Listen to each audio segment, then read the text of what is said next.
Anyone who came home from the trenches of World War I came home permanently traumatized. The war was mindlessly brutal. There were battles in the First World War where hundreds of thousands of people. There was a battle in the First World War where 1 million men died. That experience could not be repeated. On the eve of the Second World War, there's a remarkable group of pilots who thought they could reinvent warfare and make war a more humane exercise, a kind of clean war. But that's not what war ever is. It never has that kind of fairy tale ending. My name is Malcolm Gladwell. I am a writer, host of the podcast Revisionist History, and the author of the new book, The Bomber Mafia.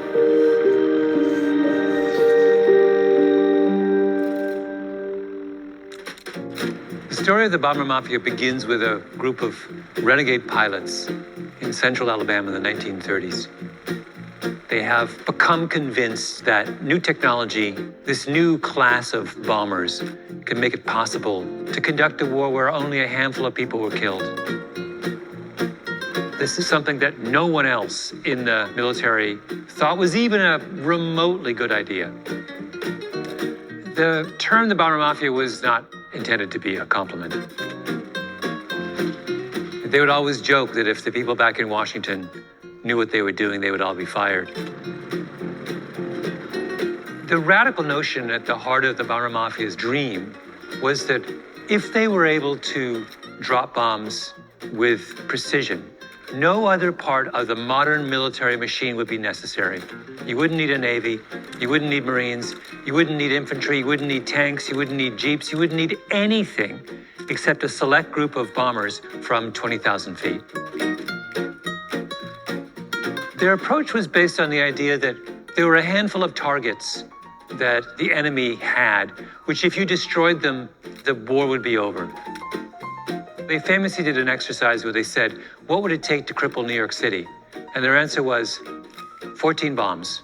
Take out the power plants, the aqueducts, the bridges. No water, no power, no access to the mainland. It's over. They felt that idea could be used against any enemy. And the idea that you would have to destroy entire cities in order to subdue your enemy was something they thought ought to be a thing of the past.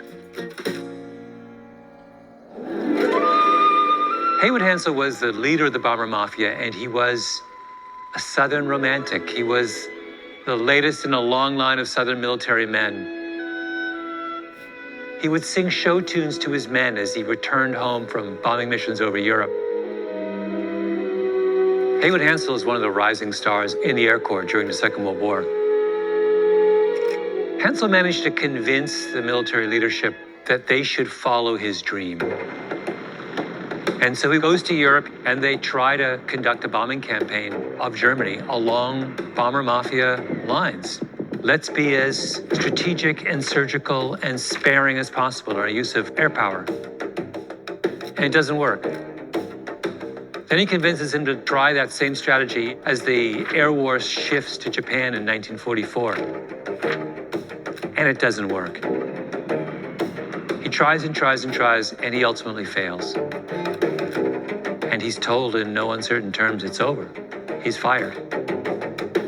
His nemesis, a hard-bitten, unsentimental, ruthless realist named Curtis LeMay, is going to replace him. It is at that moment that the dream of the Bomber Mafia crumbles. Hansel thought that the goal of war was to achieve a military objective with the lowest number of lives lost possible. LeMay felt that that was idealistic nonsense. He thought that wars should be fought as brutally and unrelentingly as possible. He was in every way the antithesis of Haywood Hansel and the Bomber Mafia. And that's why the final chapter of the war against Japan is the bloodiest chapter of the Second World War. Most people still don't know about what we did to Japan that summer. the U.S. military built this brand new weapon. Known as napalm. It's pourable, stable. Developed in the chemistry lab at Harvard University for the express purpose of burning Japanese cities. Because Japanese cities were tinderboxes, cities made of wood.